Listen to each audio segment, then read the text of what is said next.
নমস্কার। শ্রী শ্রী বৃন্দাবনজি ও বিশিষ্ট সমাজসেবী, কবি, নাট্যকার ও যাত্রানুরাগী স্বর্গীয় সুবল সখা জাহানা মহাশয়ের উদ্দেশ্যে জানাই আন্তরিক শ্রদ্ধা ও প্রণাম এবং উপস্থিত দর্শক মণ্ডলী ও আয়োজক কমিটির সমস্ত সদস্যগণকে জানাই পরশমণি যাত্রীদের পক্ষ থেকে আন্তরিক প্রীতি, শুভেচ্ছা ও অভিনন্দন।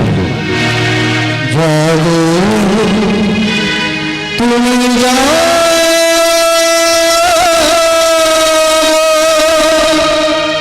জগদুর্গা জাগো সর্বভরণ হারিণী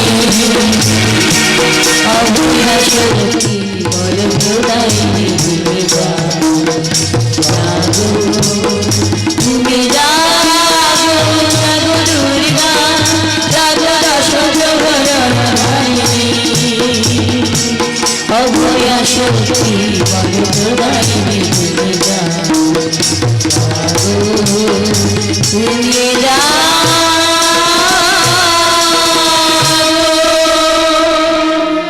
देवी सर्वभूतेषु शक्तिरूपेण संस्थिता नमो तस्यै नमो तस्यै नमो तस्यै नमो नमः।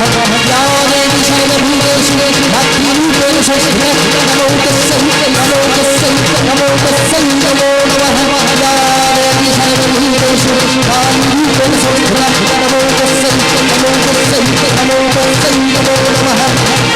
ओम सर्वमंगल मंगल लक्ष्मी सर्वार्थ साधन सर्वेष्टं भवतु नारायण नमस्ते सृष्टि स्थिति विनाशाय विश्वपति भूत सर्वतः भोरास्ते गुणमय नारायण नमस्ते।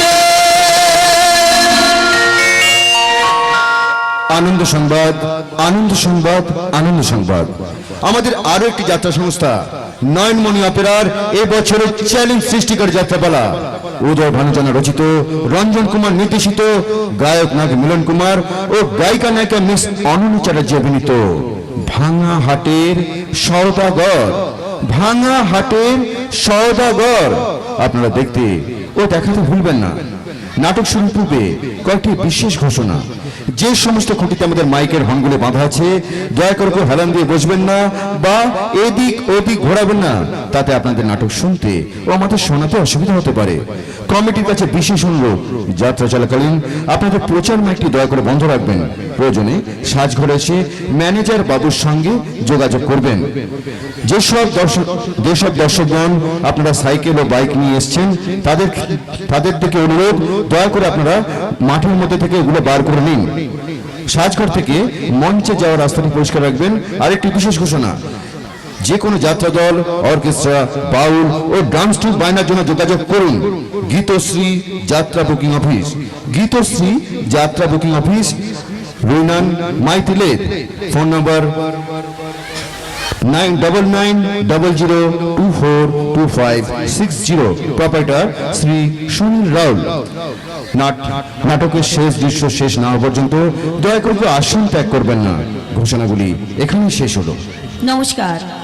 শ্রী শ্রী ঠাকুর রামকৃষ্ণ পরমহংসদেবের পাদপদে প্রণাম জানিয়ে উপস্থিত দর্শক মণ্ডলী আশীর্বাদ মাথায় নিয়ে 1428 বঙ্গাব্দের পরশমণি যাত্রা ইউনিটের আজকের পালা প্রযোজনা হোম মিনিস্টার বৌমা, রচনা মঞ্জিল ব্যানার্জি, নির্দেশনায় যাত্রা দ্রোণাচার্য রঞ্জন কুমার, আলো ধ্বনি ঋষভ সার্ভিস, নিয়ন্ত্রণে নিবেন্দ্র কৃষ্ণ চানা ও মিস্টার রোমিও, আবহ ওপেন রাউট নিত্যে মেশাগরিকা চ্যাটার্জি। শুরু করতে চলেছি উদয় ভানু জানা প্রতিষ্ঠিত, চন্দন জানা চঞ্চল জানা প্রযোজিত, পূজারিণী এন্টারপ্রাইজ নিবেদিত, গ্রামার কুইন গায়িকা নায়িকা সাগরিকা চ্যাটার্জি অভিনীত, ভিলেন টাইগার দিলীপ শেঠ অভিনীত ও গায়ক নায়ক সুব্রত সরকার অভিনীত আজকের যাত্রাপালা ষড়যন্ত্রের সংসার পার্লামেন্টের হিন্দুদের করি না ক্ষমা, ন্যায়ের ঝান্ডা হাতে নিয়ে করব শাসন। হোম মিনিস্টার বৌমা, হোম মিনিস্টার বৌমা, হোম মিনিস্টার বৌমা। কোথায় বললে স্যার? আপনি থানাতে আসার পর এখানে শুধু খরা খরা খরা। স্যার 2 মাস আগে থানায় বদলি হয়ে এসেছে। প্রথম দিন থেকে দিনে অন্তত 50 বার ওই পণ্য বলে মেয়েটি নামে থানায় অভিযোগ দায়ের করা হচ্ছে। তারপর কোন উপরে বিস্ফোরণ আমার হয়ে গেল। শুনুন, এই খাকি পোশাকটা কি জন্য পরেছেন বলুন তো? কেন স্যার ডিউটি করার জন্য। এরকম ডিউটি করছেন স্যার। যে সামনে একটা মেয়েকে ধরে নিতে পারছেন না? কোন মেয়েটা স্যার, কোন মেয়েটা? সাতকাণ্ড রামায়ণ পড়ে এখন সীতারামের মাসি ওই বন্যা বলে মেয়েটিকে ধরতে আপনার কতদিন লাগবে বলতে পারেন? আর বলবেন না স্যার, আর বলবেন না। ওই ছেলেটার মেয়েটা 1 নম্বরের পাজির পাজারা স্যার, কখন যে কি রূপে চিটিংবাজি করে ধরা মুশকিল। তাছাড়া দুষ্টের দমন আর শিষ্টের পালন হচ্ছে ওদের কাজ।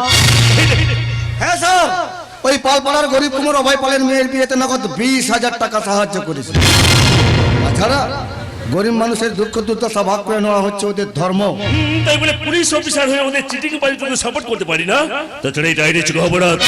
হ্যাঁ স্যার, এটা অবশ্য ঠিক। চলুন, আমি আপনাকে 72 ঘন্টা সময় দিলাম, এর মধ্যে ওদের দুজনকে আমার সামনে হাজির করা চাই। হাজির স্যার, আমি সশরীরে হাজির। কে আপনি? আরে না স্যার, আমি কোনো কেলেঙ্কারি করে এখানে আসিনি। আমি তো একজন নিষ্পাপ ভালো মানুষ। অধমের নাম মহিম ঘোষাল, একেবারে শান্ত মাল স্যার। আসি, আপনি তাহলে মহিম ঘোষাল? আগে হ্যাঁ স্যার, লোকে তো তাই বলে। তা স্যার, অধমকে থানায় কেন ডেকে পাঠিয়েছেন স্যার? আপনাকে কয়েকটা প্রশ্ন জিজ্ঞাসা আগাও স্যার। আচ্ছা, ওই খোসপড়ায় মদের ঠেক থেকে আপনার ছি ছি ছি, কি যে বলেন স্যার? গঙ্গা জল ছাড়া আমি কোনো জলীয় পদার্থ চিনি না। আর আমি চালাবো কিনা মদের ঠেক? স্যার, ফুল আর ফল ছাড়া আমি কিছু চিনি না স্যার। ভালো, খুব ভালো। তাহলে মদের ঠেকটা কার? সেটা তো আমার পক্ষে বলা সম্ভব নয়, সেটা তো আপনাদেরই কাজ। আপনারাই খুঁজে বার করুন। ওকে, আপনি এখন আসতে পারেন। সে কি স্যার, সামান্য একটা প্রশ্নের জন্য আপনি আমাকে থানায় ডেকে পাঠালেন? না, আরো অনেক কিছু প্রশ্ন ছিল, কিন্তু এই মুহূর্তে তার কোনো প্রয়োজন নেই। তুমি একটা কথা মাথায় রাখবেন, বলুন স্যার। আমি যতদিন এই থানাতে আছি ততদিন এই এলাকায় কোনো 2 নম্বরী কাজ আমি হতে দেব না। আর কিছু দুষ্কৃতীর খবর আছে, এলাকায় যত 2 নম্বরী কাজ হয় তার মধ্যে আপনার হাত আছে। আর তো কোনো প্রমাণ নেই স্যার। তার মানে আরে রটনা স্যার, রটনা। আজকের দিনে ভালো মানুষের পেছনে অনেক শত্রু স্যার। গুজবে কান দেবেন না স্যার। আমি গুজবে কান দিই না, বেআইনি কাজে আইনের হাত ধরে হাত করা পড়াই। ভালো, খুব ভালো। পশ্চিমবঙ্গের প্রতিটি থানায় আপনার মতো পুলিশ অফিসার তো প্রয়োজন। তাহলে স্যার, এখন আমি আছি স্যার। ইয়েস, ইউ মে গো। ঠিকই স্যার, আপনি আমাকে গো বলে যেতে বলছেন, আমি কিন্তু আপনাকে ভাই বলে যাচ্ছি। আর যাওয়ার সময় একটা কথা বলে যাই স্যার, শুনেছি আপনি ডাক সাইডের পুলিশ অফিসার, যখন তখন যেখানে খুশি ঢিল মারেন। একটু সামলে মারবেন স্যার। এতদিন মানুষের গায়ে ঢিল মেরেছেন, তাই কিচ্ছু হয়নি। ওই মৌচাকে ঢিল মারলে কিন্তু মধু নয়, ফুল ভর্তি বিষ নিয়ে মৌমাছিটা বেরোবে। আমি মহিম ঘোষাল, একেবারে শান্ত মাল স্যার। বেঁচে তো? Yes, sir. আপনি তো এখানে পুরো আপনি নিশ্চয়ই মিস্টার মহিম ঘোষালকে খুব ভালো করে চেনেন। হ্যাঁ স্যার, উনি হচ্ছেন শিল্পপতি সদস্যের দ্বিতীয় পক্ষের চালক। What? সদস্য? ইয়েস, ওই মহিম ঘোষাল এখন ওনার সমস্ত বিজনেস দেখাশোনা করছে। আসি, বিখ্যাত শিল্পপতি সদস্যের ব্যবসা দেখাশোনা করছেন উনার শালক মহিম ঘোষাল। আচ্ছা, ওই পুণ্যার কেলেঙ্কারি এর লোক না তো?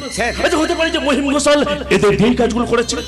আমাকে জানতে হবে, আমাকে তদন্ত করে দেখতে হবে যে বিখ্যাত শিল্পপতি সদস্যের তিল তিল করে গড়ে তোলা সম্পত্তি থাকার সত্ত্বেও আজ কেন তিনি অসুস্থ। স্যার,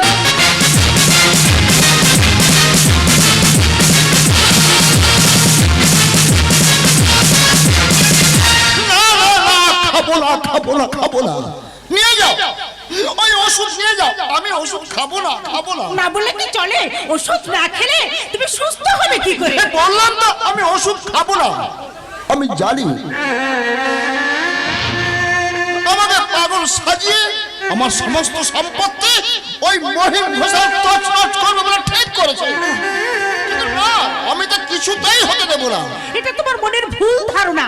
তোমার শরীর খারাপ তাই এটা মনে হচ্ছে। না, আমার শরীর ঠিক আছে, আমি ওষুধ খাবো না। নিয়ে যাও ওই ওষুধ সে কি? নিয়ে যাও। তাহলে মহিম বাবা, আরে কি হয়েছে বিমলা? আরে বাবা, এত চেঁচামেচি কিসের? এই যে দেখো না, ওষুধ খেতে চাই চাইছে না তাই তা কি করে হয় বিমলা? এ ওষুধে কাজ না হলে যে আমার কাজটা হবে না জামাই বাবু। এই যে মহিম, ওভাবে তুমি আমার দিকে এগিয়ে আসছো কেন? নিন জামাই বাবু, ওষুধটা খেয়ে নিন। না, আমি ওষুধ খাবো না। কেন ওষুধ খাবেন না? ওই ওষুধ খেতে আমার ভালো লাগে না।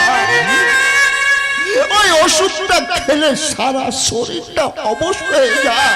আমার প্রচন্ড ঘুম আসে, মনে হয় শরীরের ভেতর আগুনটা দাও দাও করে চলে ওঠে। জামাই বাবু, এই ওষুধটা না খেলে যে আমার মাথায় দাও দাও করে আগুনটা জ্বলে উঠবে। মাথা গরম হয়ে গেলে আমি যে শালা নিজেকে ঠিক রাখতে পারি না।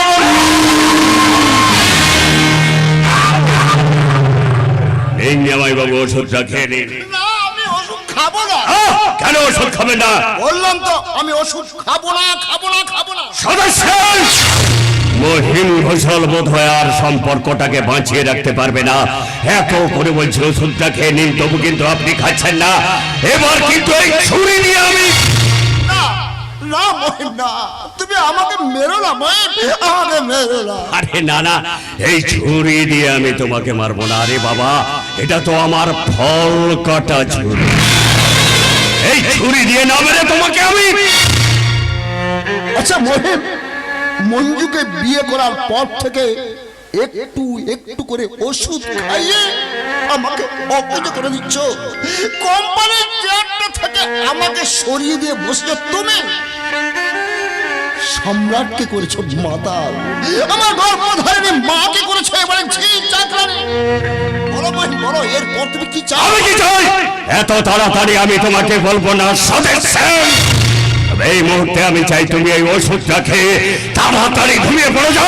শুধু মুখের কথাই তোর জামাই বাবু ঘুমাবে না মুহি। দিদি, এই চাবুকটা দে, আদর করে ওকে ঘুম পাড়াতে হবে। দিদি, এই নে। ওই সদস্য, you are paying to pass.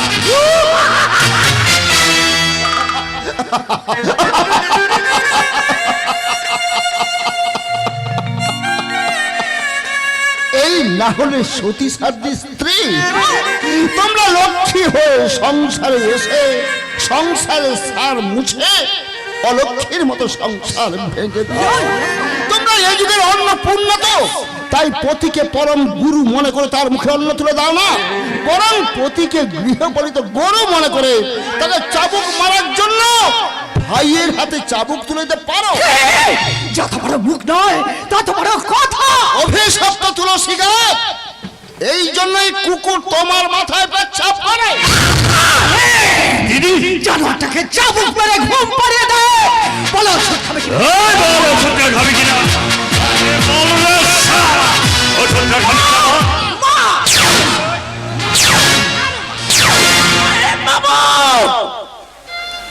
কি করছেন কি আপনি? দিদি, এই তো দেখছি স্ত্রীর চেয়ে একটা কাজের লোকে দরদ অনেক বেশি। দিদি। এখানে কোনো দরদের প্রশ্ন আসছে না, প্রশ্ন আসছে মানবতার। ওঠো, ওঠো তুমি, আর অবাধ্য হয়েও না। চাবুকের মার খেয়ে যন্ত্রণা সহ্য করাচ্ছে, ওষুধ খেয়ে যন্ত্রণা ভুলে থাকে না। অনেক অনেক ভালো। না, ওষুধটা না, খেয়ে নাও। খাবো না, খাবো না, খাবো না, ওই ওষুধ খাবো না। হলো এখানে ঢেকির মতো দাঁড়িয়ে না থেকে যাও, জোর করে ওকে ওষুধটা খাওয়া। চলো চলো ভেতরে চলো, ভেতরে গিয়ে ওষুধ আমি ওষুধ খাবো না। ওই ওষুধ খেতে আমার ভালো লাগে না। ওই ওষুধটা খেলে আমার শরীরটা প্রচন্ড জ্বালা করে, আমার প্রচন্ড ঘুম আসে। বেশ তো, আমি তোমার মাথায় হাত বুলিয়ে দেবো, আর তুমি স্বপ্ন দেখতে দেখতে আমার কোলে ঘুমিয়ে পড়বে। স্বপ্ন?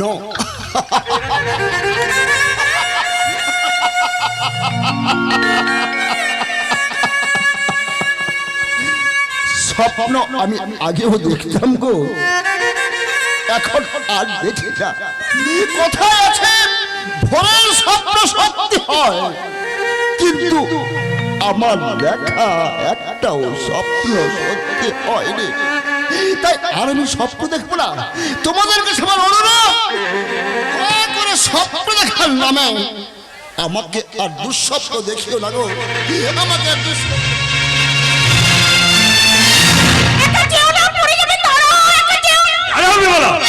কয়েকদিন ধরে লক্ষ্য করছে জামাই বাবু ওষুধ না খেয়ে পাগলের মতো কথাগুলো বলছে। আমার মনে হয় জামাই বাবুকে আগের মতো ঠিক করে ওষুধগুলো খাওয়ানো হচ্ছে না। একটা কথা কান খুলে শুনে রাখো বিমলা, আমার অবাধ্য হলে আমি কিন্তু শালা মানুষ থাকি না, একটা হিংস্র জানোয়ার হয়ে যায়।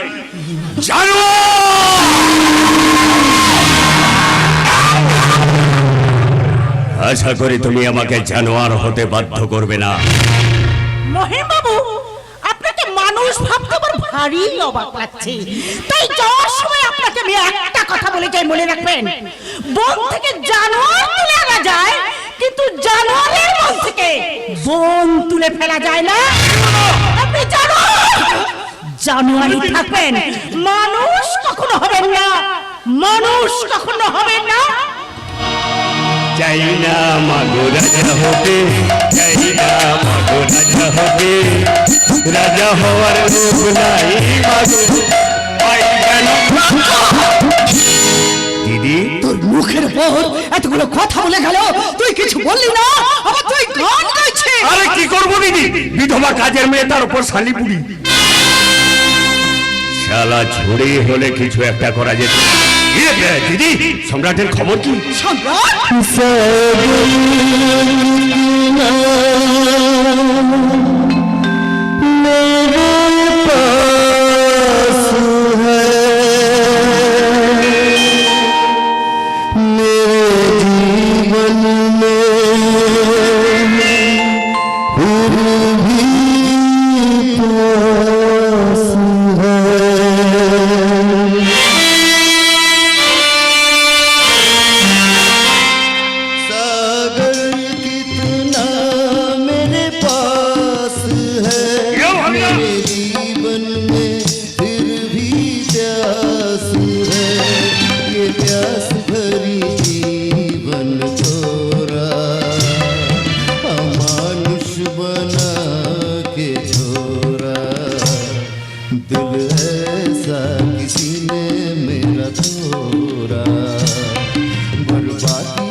তাতে কি হয়েছে দিদি? আরে বাবা, রামায়ণ মহাভারত কিংবা কোন ধর্মগ্রন্থে তো লেখা নেই দিদি যে শুধু রাতের বেলায় মদ খেতে হয়।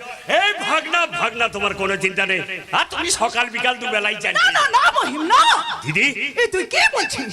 সম্রাট সাত সকালে মদ খেয়ে সারা পাড়াতে ঘুরে বেড়াবে, এতে সেন পরিবারে সম্মানে হাত পড়বে। দিদি, আফটার অল ও সেন বাড়ির ছেলে।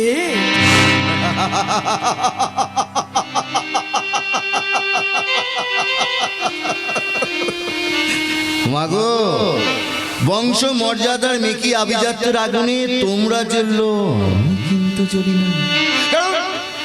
কারণ আগুন ছাইকে তৈরি করে, ছাইকে কখনো আগুন জ্বালাতে পারে না। আমি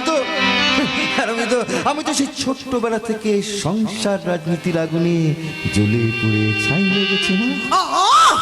আমার মুখের সামনে দাঁড়িয়ে মাতলামি করতে তোর লজ্জা করছে না? আমি না তোর মা।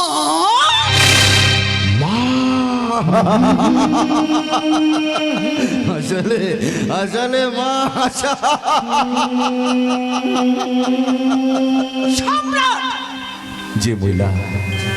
যে মহিলা 10 মাস 10 দিন সন্তানকে গর্ভে ধারণ করে, সমাজ তাকে বলে মা।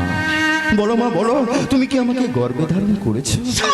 যে মহিলা অসহ্য ন্যায্য গর্ভ যন্ত্রণা সহ্য করে তার সন্তানের সঙ্গে চন্দ্র সূর্যের পরিচয় করে দেয় সমাজ তাকে বলে মা। ও মা, মা গো, তুমি কি সে যন্ত্রণা ভোগ করেছো? যে মহিলা বুকে দুধ খাই তার সন্তানকে বড় করে তোলে সমাজ তাকে বলে মা। ও মা, মা গো, তুমি কি সেই দুধ কখনো আমাকে খাইয়েছো? বলো না, মা গো, বলো না, তুমি কি সেই দুধ কখনো আমাকে খাইয়েছো? তুমি সেই দুধ কখনো আমাকে খাওয়াওনি। তাহলে কোন অধিকারে মাতৃত্বের দাবিদার হতে চাইছো?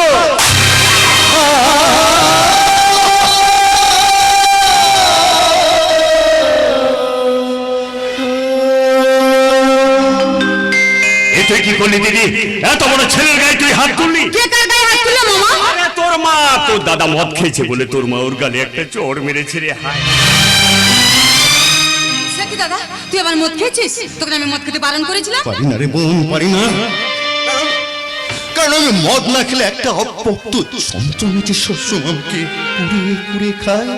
তাই তো সারাদিন মধ্যে বুধ থেকে সমাজ থেকে দূরে থাকি, দূরে বহু দূরে, যেখানে অবজ্ঞা নেই, অনাচার নেই, নেই ষড়যন্ত্র, নীল আকাশে চক্রান্তের কালো নেই, গাছে শুধু কিছু না বোঝার আনন্দ। তাই তো সেনবাড়ি সম্রাট সেন নিজের ঠিকানা ভুলে খবরকে কবর দিয়ে অন্ধকারে আস্তে আস্তে হারিয়ে যেতে থেকে ওঠে। দাদা,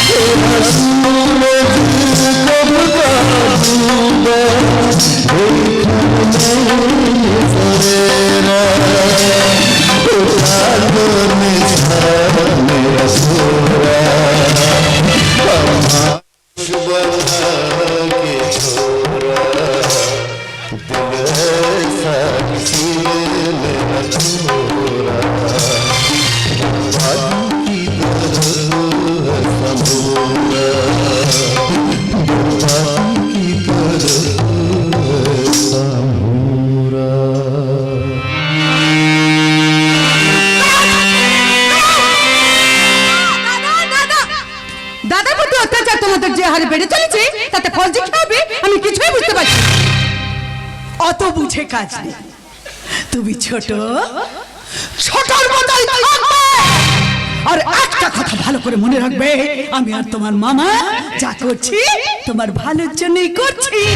আমার ভালো করছো ক্ষতি নেই, কিন্তু খেয়াল রাখো মামা, আমার ভালো করতে গিয়ে কারোর জন্য ক্ষতি করে বসো না। চলি, আমার কলেজে দেরি হয়ে যাচ্ছে। দিদি কি বলছিস দিদি? বুঝেছি, খেলাটা খুব মেপে খেলতে হবে। দিদি, যাক, তোর সঙ্গে আমার একটা গোপন কথা আছে। গোপন কথা? হ্যাঁ, সিন্ধুক পরিষ্কার করতে গিয়ে আমি এই উইলটা খুঁজে পেয়েছি। হ্যাঁ, তো জামাই বাবুর হাতে লেখা আমাদের মৃত্যুবান। আরে কি লেখা আছে উইলে? আছে, আমি শ্রী সাধে সেন সজ্ঞানে আমার কাছে কেউ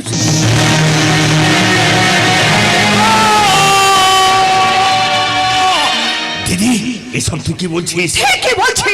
তোর কথা মতো সতীনের ছেলেকে ঠকিয়ে নিজের মেয়ের নামে সমস্ত সম্পত্তি করার জন্য অনেক কাঠ খড় পোড়াচ্ছি, দিদি। কিন্তু সব আশায় ছাই ঠেলে দিয়েছে এই উইলটা। যদি বিশ্বাস না হয় তাহলে নিজের চোখেই দেখ।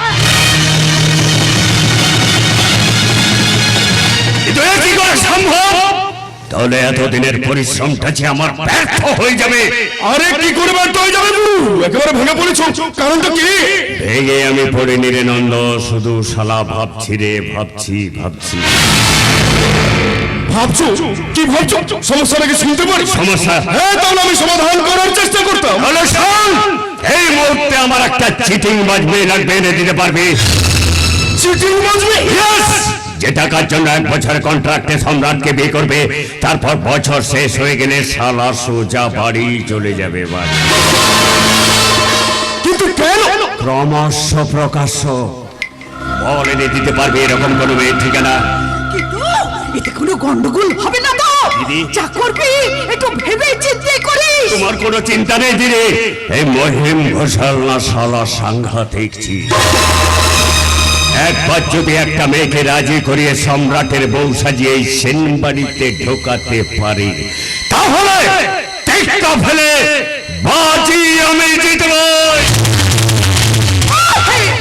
তাহলে আমি তোমাকে একটা মেয়ে ঠিকানা দিতে পারবো? এই দিতে পারবি?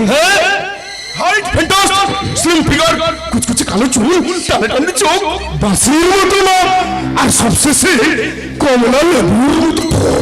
এই শালা এক মিনিট দাঁড়া, আপেলটা একটু খাই।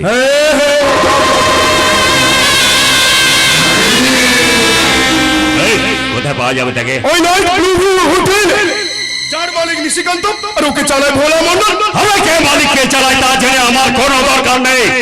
আমার শুধু প্রয়োজন ওই মেয়েটাকে রে, মেয়ে। তুমি তুমি ওখানে যাও নাকি?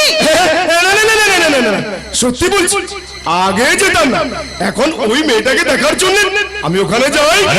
মেয়েটা ওখানে কি করে রে? কিচ্ছু করে না বস, মনটাকে একেবারে রঙিন করে দেয়। আবে তাহলে শালা চ। কোথায়? কেন রে? রঙিন হতে ওই ব্লু ভিউ হোটেলে। তোমার কোনো চিন্তা নেই দিদি, ওই মেয়েটাকে যদি আমি একবার রাজি করাতে পারি, এই সেন বাড়িটা তোমার হাতের মুঠোয় থাকবে দিদি। ও দিদি, এই মহিম ঘোষাল যা পরিকল্পনা করে তাই হয় দিদি। সাদা সেন, তোমার পরিকল্পনার পরিটাকে আমি এমনি করে উড়িয়ে দিয়ে তোমাকে আমি কল্পনার জালে জড়িয়ে দেব। ও দিদি, টেক্কা আমার